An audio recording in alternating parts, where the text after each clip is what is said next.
अस्सलाम वालेकुम। Doctor Danish program real focus के साथ हाजिर है। नाज़रीन, आने वाला जो वक्त है वो अगर आप थोड़ी सी तवज्जो दें और आपका अगर कांटेक्ट इन तमाम जगहों पे है कहीं ना कहीं, तो आपको नज़र आएगा कि आने वाले पाकिस्तान के चंद महीने बहुत अहम हैं सियासत में, ख़ास तौर पे और मुल्क के लिए भी।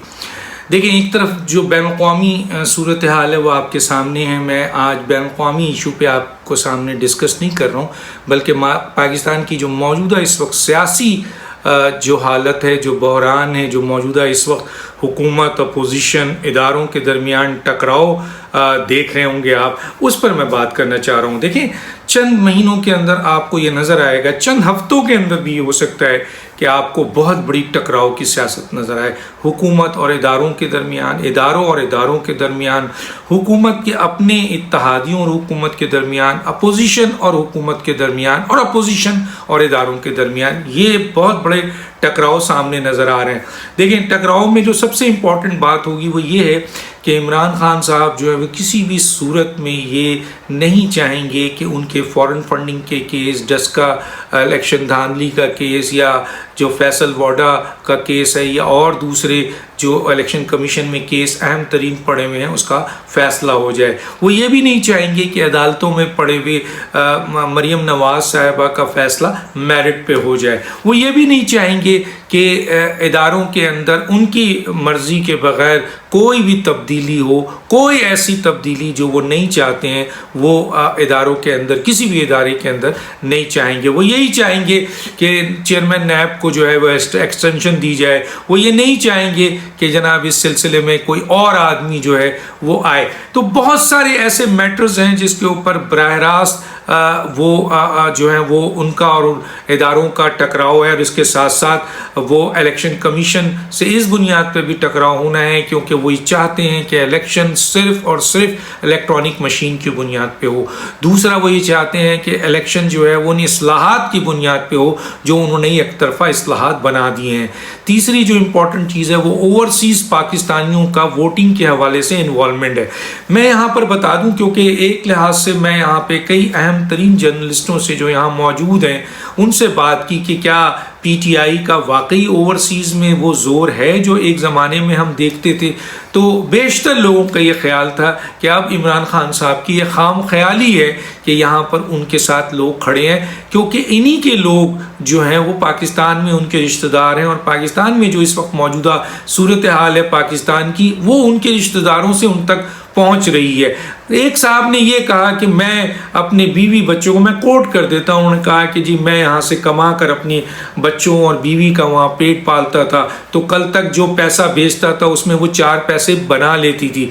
आज वो पाकिस्तान से मुझे इससे ज़्यादा भेजता हूँ, वो पाकिस्तान से मुझसे शिकायत करती हैं कि मेरे पास जो है वो पैसे ख़त्म हो गए हैं, और भेजिए और भेजिए। तो गोया वो साहब जो ओवरसीज़ में है वो ये कह रहे हैं कि ऐसी सूरत हाल है। तो जाहिर है ओवरसीज़ में जो लोग रह रहे हैं वो वही लोग कल इमरान खान साहब की उन बातों की जो उन्होंने बहुत बड़े बड़े दावे किए थे और जिसकी बुनियाद पर ओवरसीज़ पाकिस्तानी भी और पाकिस्तानी दोनों मुतासिर हुए थे, और दोनों ने इमरान खान साहब को बहुत सपोर्ट किया था। बहुत बड़ी तादाद ओवरसीज़ की पाकिस्तान में आके वोट दिया था।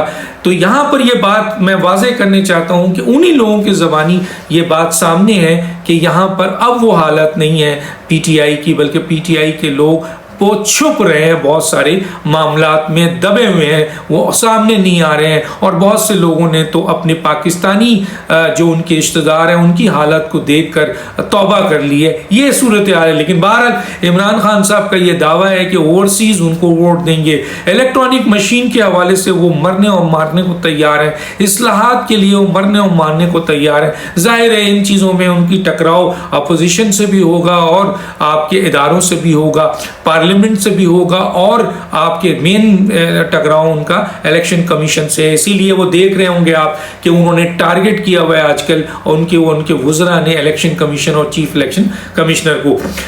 दूसरी तरफ अहम तरीन तब्दीली है और अहम इदारों में भी बहुत सारे टकराव की सूरत हाल है। ऐसी सूरत हाल होगी जिससे बहुत सारे मसाइल जो है वो सामने आपको नजर आएंगे और वो टकराव जो है वो बहुत बड़ा क्वेश्चन मार्क भी होगा।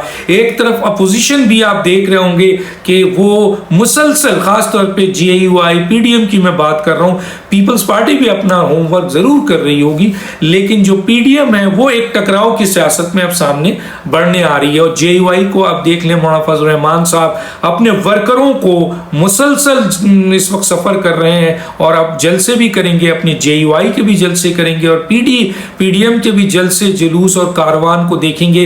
लेकिन इसके साथ साथ वो अपने GAUI को मोबिलाइज कर रहे हैं बहुत ज्यादा, अपने लीडर्स और अपने वर्कर्स के साथ मीटिंग कर रहे हैं और उनको बाज़ाब्ता इंस्ट्रक्शन है कि आप अपने लोगों को, अपने सपोर्टर्स को, अपने वर्करों को जो है वो तैयार रखें आने वाले लॉन्ग मार्च के लिए, कारवान के लिए, जलसे जुलूस के लिए, बल्कि अवाम को मोबिलाइज करें ताकि वो आपकी ताकत बने। ये मैं बता रहा हूँ GAUI की तरफ से। तीसरी तरफ आप देख लें मियां नवाज शरीफ साहब लंदन में कल खामोश थे, आज वो किसी न किसी डिस्ट्रिक्ट वालों से उनकी बातचीत चल रही है। सब एक पेज पे आ गए।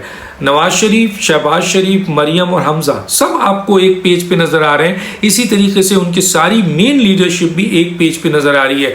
गोया वो एक पेज पे PMLN है और उन्होंने ये जो राब्ते शुरू किए हैं मियां नवाज शरीफ साहब ने, वो दो तरीके से आगे बढ़े। एक तरफ वो मुसलसल हुकूमत को जो है वो क्रिटिस कर रहे हैं, उस पर काउंटर कर रहे हैं और कह चुके हैं वो कि जी ये मौजूदा हुकूमत का खात्मा यकीनी है और इनका एहतसाब भी हर सूरत में होगा। चाहे मियां नवाज शरीफ साहब वाज़ेह ऐलान कर रहे हैं कि हम एहतसाब इस मौजूदा हुकूमत का करेंगे, जो इन्होंने बोया है वो काटेंगे, ये नहीं होगा कि इनको छोड़ दिया जाएगा, चाहे वो कोई भी शख्स हो। दूसरी तरफ वो अपने लीडर्स, वर्कर्स और लोगों को मोबिलाइज कर रहे हैं, एक्टिव कर रहे हैं, ताकि आने वाले वक्त में GAUI के साथ और 9 जमातों के साथ मिलकर जो एक अवाम को लेकर वो एक लॉन्ग मार्च करने वाले हैं।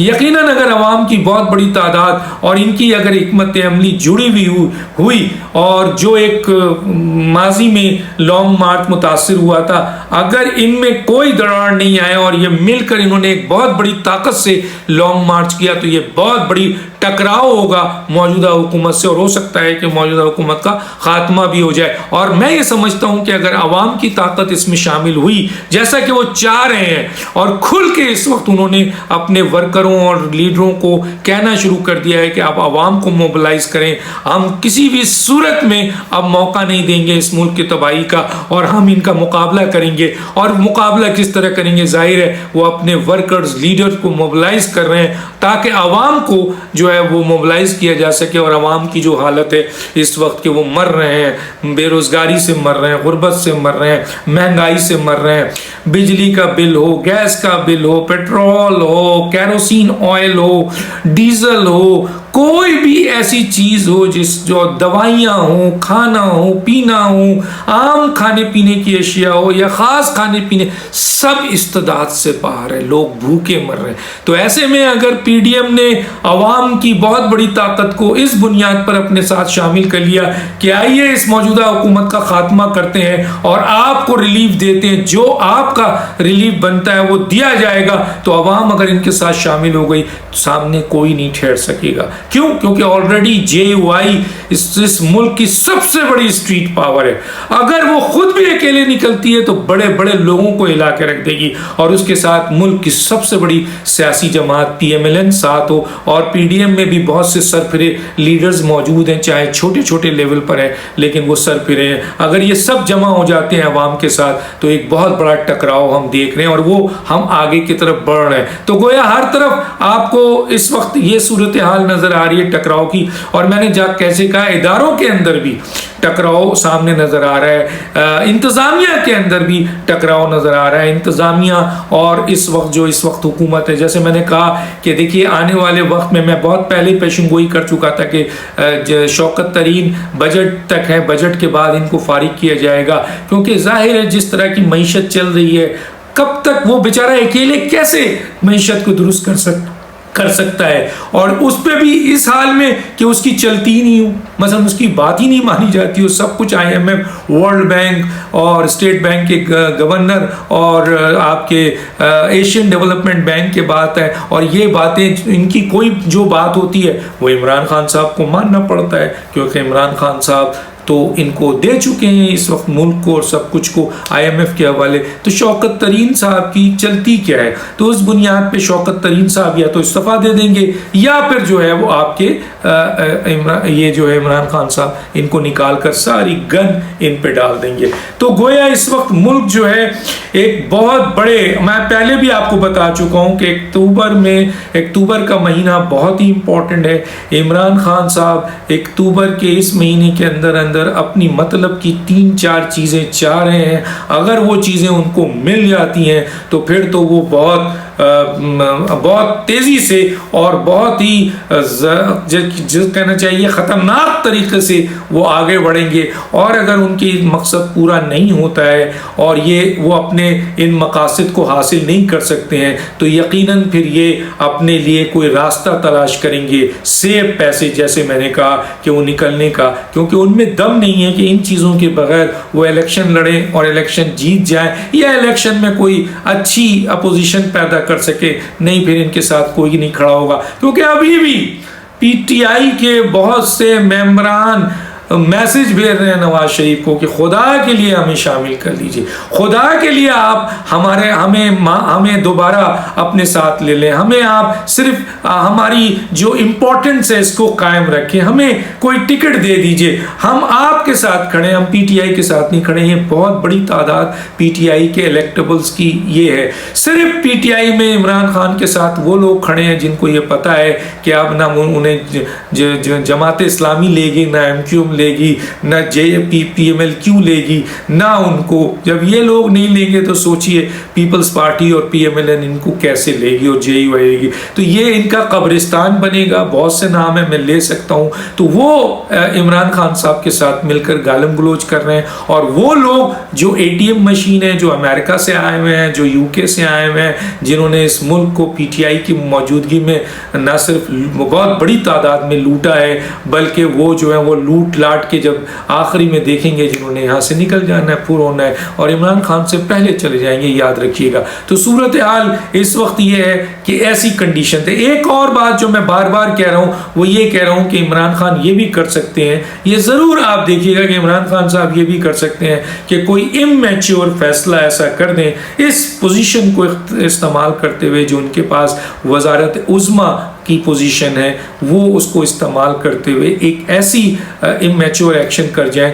जिससे मुल्क में इमरजेंसी भी आ सकती है और मार्शल लॉ भी आ सकता है। लेकिन बहरहाल इदारे भी इसके लिए तैयार है, अपोजिशन भी इसके लिए तैयार है, और अहम तरीन जो लोग हैं इसके लिए तैयार हैं। वो समझते हैं, वो ये भी समझते हैं चंद लोग जो बात करते हैं कि जिस दिन इमरान खान साहब हुकूमत से बाहर निकले और उनको इस्टेब्लिशमेंट ने सपोर्ट नहीं किया तो फिर उनकी ज़बान में और उनके चेलों की ज़बान में और उनके वो जो मीडिया में जो बैठे हुए पूरा मीडिया सेल है, उनके ज़बान में सिर्फ एक इदारे के ख़िलाफ़ गालम गलोज होगी और उनकी इज़्ज़त उछाली जाएगी और उनकी वो अहम तरीन चीज़ें जो हैं वो दुनिया में और आवाम में लाई जाएगी, और वो इस्टेब्लिशमेंट है। आज मेरी बात याद रखें, इमरान खान साहब अगर कल ये तासुर लेकर गए कि जनाब अब इस्टेब्लिशमेंट ने इनको जो है वो छोड़ दिया है और इनको इनकी नाजायज़ हुकूमत को सपोर्ट नहीं किया है, तो इनके और इनके चेले जिस तरह की ज़बान आज